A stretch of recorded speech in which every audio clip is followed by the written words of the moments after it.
தவக்காலத்தில் மாமிசத்தை தவிர்க்கும் உண்ணாவிரத பக்தி முயற்சிக்கு பதிலாக திருத்தந்தை பிரான்சிஸ் 15 எளிய தொண்டு செயல்களை முன்மொழிகிறார். அவை இதோ உங்களுக்காக. எப்பொழுதும் எல்லா இடத்திலும் பிறருக்கு வணக்கம் செலுத்துங்கள். நன்றி செலுத்துவதற்கு தேவையே இல்லாத போதும் கூட பிறருக்கு நன்றி செலுத்துங்கள்.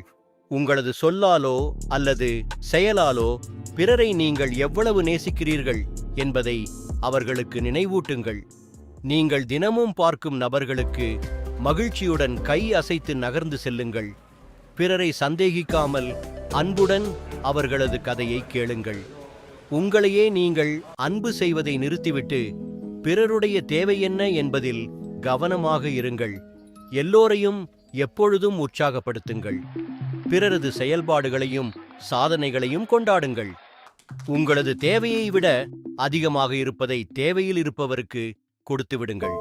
ஓய்வு தேவைப்படுபவர்களுக்கு ஓய்வு எடுக்க உதவி செய்யுங்கள். பிறரை அன்புடன் திருத்துங்கள். பயத்தால் அமைதியாக இருந்து விடாதீர்கள். நெருக்கமாக இருப்பவர்களிடமிருந்து நல்லவற்றை மட்டுமே தேர்ந்தெடுங்கள். வீட்டில் நீங்கள் பயன்படுத்துகின்ற இடத்தை, பொருளை நீங்களே சுத்தம் செய்யுங்கள்.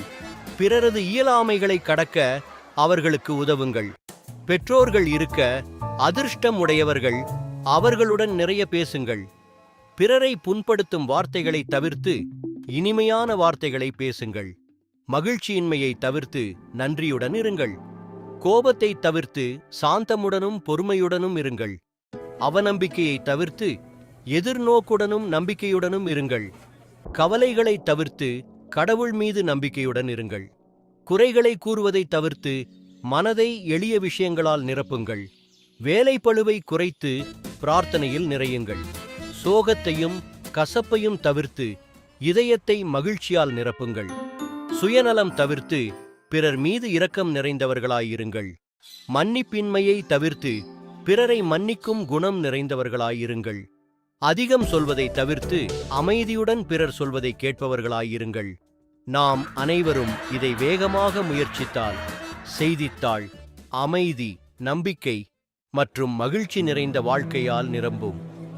இந்த அருமையான தகவலை பிறருடன் பகிர்ந்து இந்த தவக்காலத்தை அனைவரும் சிறப்பாக பயன்படுத்த உதவுங்கள். மேலும் இது போன்ற நல்ல தகவல்களை பெற எங்களது சேனலை சப்ஸ்கிரைப் செய்யுங்கள்.